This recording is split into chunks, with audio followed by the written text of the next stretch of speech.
Hello बच्चा पार्टी, I hope you all are doing really good. और आज हम अपना नेक्स्ट टॉपिक डिस्कस करने वाले that is variation in shape and structure.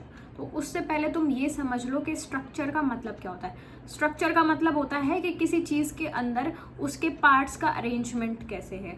For example जैसे सेल है तो उसके पार्ट्स हैं, सेल वॉल है, सेल मेम्ब्रेन है, न्यूक्लियस है, वैक्यूल है। तो सेल के अंदर वो सब कैसे अरेंज्ड हैं उससे बनता है सेल का स्ट्रक्चर।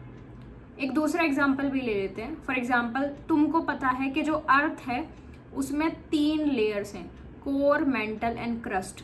तो ये 3 लेयर्स अरेंज होती हैं किसी तरीके में जिससे कि अर्थ का स्ट्रक्चर बनता है।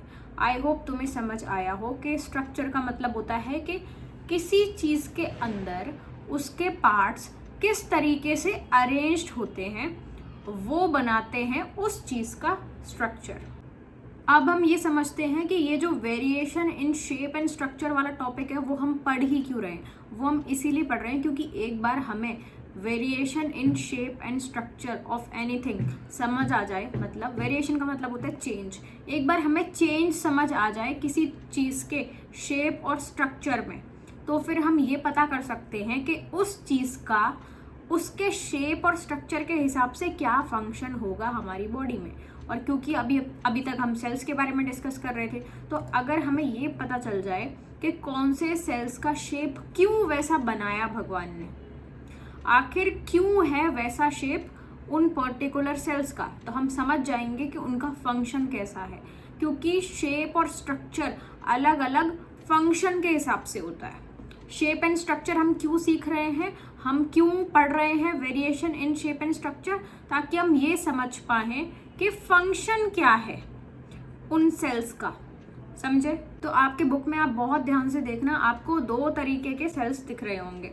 एक तो आपको दिख रहा होगा मसल सेल का एग्जाम्पल और एक आपको दिख रहा होगा नर्व सेल। ठीक है, तो सबसे पहले हम मसल सेल के बारे में डिस्कस करते हैं। तो क्या आप बता सकते हो कि मसल सेल का शेप कैसा है? देखो, बीच में वो मोटा मोटा दिखाई दे रहा है और साइड में कॉर्नर्स पे यानी कि एंड्स पे पतला दिखाई दे रहा है। मतलब बीच में थिक है और साइड्स में थिन है। तो इसको ऐसा तो बोलेंगे नहीं कि मैम हाँ बीच में थिक है साइड में थिन है, तो ये कोई शेप तो हुआ नहीं। तो अगर आपको एक स्पेसिफिक वर्ड यूज करना है तो आप बोलोगे स्पिंडल शेप। अब स्पिंडल का मतलब क्या होता है? एक्चुअली जब पुराने ज़माने में या फिर अभी भी जो टेलर्स होते हैं ना, उनके पास ना एक बड़ा बड़ा धागा होता है, जो एक बीच में एक चीज़ होती है उसके ऊपर लपेटा गया होता है वो धागा। आप साइड में देख सकते हो, मैंने यहाँ पे इमेज में शो किया है। उस चीज़ को हम स्पिंडल बोलते हैं। जैसे कि जब हम पतंग उड़ाते हैं तो वो जो चरखा होता है ना, वो भी बीच में, क्योंकि उसके ऊपर बहुत सारा धागा लिपटा हुआ होता है और साइड में पतला होता है, तो वो भी स्पिंडल शेप हुआ। स्पिंडल शेप का मतलब बीच में थिक और साइड में थिन। ठीक है, तो ये अब मसल सेल जो है आपकी बुक में वो ध्यान से देखो, उसमें भी बीच में थिक है साइड में थिन है, मतलब वो है स्पिंडल शेप। जो मसल सेल्स होते हैं वो थिन होते हैं और फ्लेक्सिबल होते हैं, तभी तो वो कॉन्ट्रैक्शन और रिलैक्सेशन कर पाएंगे। अब जब वो कॉन्ट्रैक्शन रिलैक्सेशन कर पाएंगे तभी तो जो हमारा ईसोफेगस होता है वो उसमें वेव लाइक मोशन होता है ना, वो कॉन्ट्रैक्शन और रिलैक्सेशन की वजह से होता है। और तभी जो फूड होता है वो पुश कर पाता है ईसोफेगस हमारा स्टमक तक। ठीक है, तो मसल सेल्स कैसे होते हैं? स्पिंडल शेप के होते हैं, थिन होते हैं, फ्लेक्सिबल होते हैं। क्यों थिन और फ्लेक्सिबल होते हैं? ताकि कॉन्ट्रैक्ट और रिलैक्स कर पाए। एक अच्छा सा एग्जाम्पल जहाँ पे मसल सेल्स काम आ रहे हैं, ईसोफेगस, जहाँ पे वेव लाइक मोशन होता है। ये wave like motion contraction and relaxation की वजह से होता है, जिससे कि जो फूड होता है वो पुश किया जा सके। पुश किया जाएगा कहाँ पे? स्टमक तक। अब दूसरा एग्जाम्पल आपके बुक में दे रखा है नर्व सेल का। नर्व सेल का एक दूसरा नाम भी होता है, that is neuron. Nerve cell का एक दूसरा नाम क्या होता है? जल्दी से मेरे साथ बोलो, न्यूरॉन। नर्व सेल का दूसरा नाम बेटा न्यूरॉन।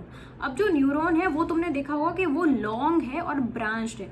ऊपर से भी ब्रांचेस है और फिर नीचे नीचे जा रहा है और फिर नीचे से भी ब्रांचेस है। ठीक है, तो ये ब्रांचेस क्यों हैं काम के? ब्रांचेस इसीलिए ताकि आसानी से जो मैसेजेस हैं वो ट्रांसफर हो पाए डिफरेंट डायरेक्शंस में। जिस डायरेक्शन में जाना हो मैसेज को उधर जा सके, इसीलिए ब्रांच्ड है। और लॉन्ग क्यों है? क्योंकि वो मैसेजेस आसानी से कैरी कर पाए। और नर्व सेल के अंदर जो मैसेजेस कैरी होते हैं उनको हम बोलते हैं नर्व इम्पल्सेस। नर्व सेल के अंदर कौन से मैसेजेस कैरी होते हैं? Nerve impulses. वो इलेक्ट्रिकल सिग्नल्स होते हैं, ठीक है, उनका नाम है नर्व इम्पल्सेस, जो कि इलेक्ट्रिकल सिग्नल होते हैं जो इंफॉर्मेशन को एक जगह से दूसरी जगह पे पहुंचाते हैं बहुत फास्टली। फॉर एग्जाम्पल, अगर आपने कोई गर्म बर्तन गलती से टच कर लिया तो तुरंत ही आप अपनी उंगली हटाते हो ना, क्योंकि आपकी जो उंगली की नर्व्स है वो बहुत जल्दी फास्ट आपके ब्रेन तक सिग्नल पहुंचा देती है। 1 सेकंड से कम में भी ये सब होता है, माइक्रो सेकंड में ये सब होता है। माइक्रो मतलब 1 सेकंड से भी कम टाइम में ये जो गरम वाला कि आपकी फिंगर पे कोई गरम चीज टच हुई, उसका मैसेज 1 सेकंड से भी कम में आपके ब्रेन तक पहुंच जाता है, और आपका ब्रेन वापस से सिग्नल भेजता है आपके हाथ को कि हाथ हटा ले भाई वहां से, वरना जल जाएगा। तो ये सब जो काम होता है वो होता है नर्व सेल का। नर्व सेल का दूसरा नाम होता है न्यूरॉन, और नर्व सेल के अंदर जो मैसेजेस कैरी होते हैं उनको हम बोलते हैं नर्व इम्पल्सेस, ठीक है। और ये जो नर्व सेल होते हैं वो होते हैं लॉन्ग एंड ब्रांच्ड, और ये नर्व सेल्स ब्रांच इसीलिए होते हैं ताकि फास्ट कम्युनिकेशन हो पाए और मैसेजेस जो हैं वो डिफरेंट डायरेक्शन में आसानी से पहुंचाए जा सके, ठीक है। फास्ट कम्युनिकेशन हो पाए और डिफरेंट पार्ट्स ऑफ बॉडी से आसानी से कनेक्शन बनाया जा सके। तो मसल सेल्स कैसे होते हैं? थिन होते हैं, फ्लेक्सिबल होते हैं एंड स्पिंडल शेप के होते हैं, ठीक है। लेकिन नर्व सेल कैसे होते हैं? Long and branched. Muscle cells thin, flexible and spindle shape, जबकि नर्व सेल का दूसरा नाम न्यूरॉन, वो कैसे होते हैं? Long and branched. तो चलो अब बात करते हैं दूसरे सेल्स की, और उनमें से एक है चीक सेल्स। अब चीक सेल्स, आप सोचोगे चीक सेल्स होते कहाँ हैं? ये वाले चीक सेल्स की बात नहीं हो रही, ये तो चीक्स हैं। अब सेल्स की तरह मान लो कि ये माउथ है, ठीक है, ये चीक जो तुम्हें दिखाई दे रहा है यहाँ पे, ये भी चीक है जो तुम्हें दिखाई दे रहा है यहाँ पे, ठीक है। अब ये जो माउथ के अंदर इस वाली जगह पे जो सेल्स होंगे, देखो यहाँ पे जो सेल्स होंगे वो होंगे चीक सेल्स। वो होते हैं थिन, पतले और फ्लैट होते हैं। अब ये क्यों होते हैं? ताकि माउथ की लाइनिंग, ये माउथ है, इसकी अंदर की लाइनिंग को प्रोटेक्ट कौन करता है? चीक सेल्स। और चीक सेल्स कैसे होते हैं? Thin and flat. कैसे होते हैं? Thin and flat. अब बात करते हैं अपन प्लांट सेल्स की। प्लांट सेल्स कैसे होते हैं? या तो रेक्टेंगुलर हो सकते हैं, या ओवल शेप के हो सकते हैं, या राउंड शेप के भी हो सकते हैं, या फिर इलोंगेटेड हो सकते हैं, या फिर ट्यूब लाइक हो सकते हैं। अब इलोंगेटेड का क्या मतलब हुआ? इलोंगेटेड का मतलब होता है कि नॉर्मल लेंथ से ज़्यादा लेंथ। फॉर एग्जाम्पल, मान लो कि इतनी नॉर्मल लेंथ होनी चाहिए किसी चीज़ की, बट इस नॉर्मल लेंथ से ज़्यादा लेंथ है किसी चीज़ की, तो हम इसे इलोंगेटेड बोलने लगेंगे। मतलब वो हम, जैसे मान लो कोई भी चीज़, फॉर एग्जाम्पल कोई चीज़ इतनी नॉर्मली होनी चाहिए तो वो होगी नॉर्मल लेंथ, लेकिन वो इतनी की जगह इतनी लेंथ की हो तो हम बोलेंगे इलोंगेटेड। समझ आ गई बात? नॉर्मल लेंथ से ज़्यादा लेंथ किसी चीज़ की हो तो हम उसे बोलते हैं इलोंगेटेड। और प्लांट के सेल्स इलोंगेटेड भी होते हैं, तभी तो प्लांट की इतनी ज़्यादा हाइट होती है, क्योंकि अगर नॉर्मल लेंथ होती तो प्लांट की फिर नॉर्मली हाइट होती ना, क्योंकि सेल्स की वजह से ही तो प्लांट्स ज़्यादा लंबे दिखाई देते हैं।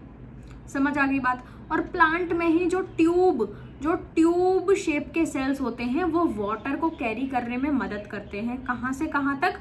रूट्स से प्लांट्स के बाकी पार्ट्स तक, पूरा टॉप तक पानी पहुंचाने का काम करते हैं। कौन से सेल्स?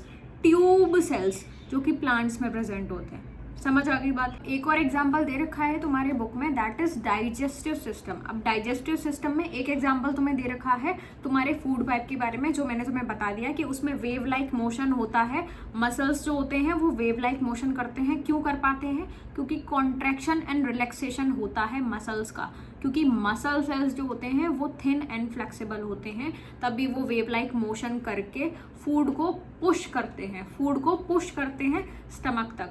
मतलब देखो ऐसे पुश कर रहे होंगे ना, क्योंकि पाइप तो इस डायरेक्शन में, तो इस तरीके से पुश कर रहे होंगे, धक्का मार रहे होंगे, स्टमक तक पहुंच जाए खाना, इसीलिए।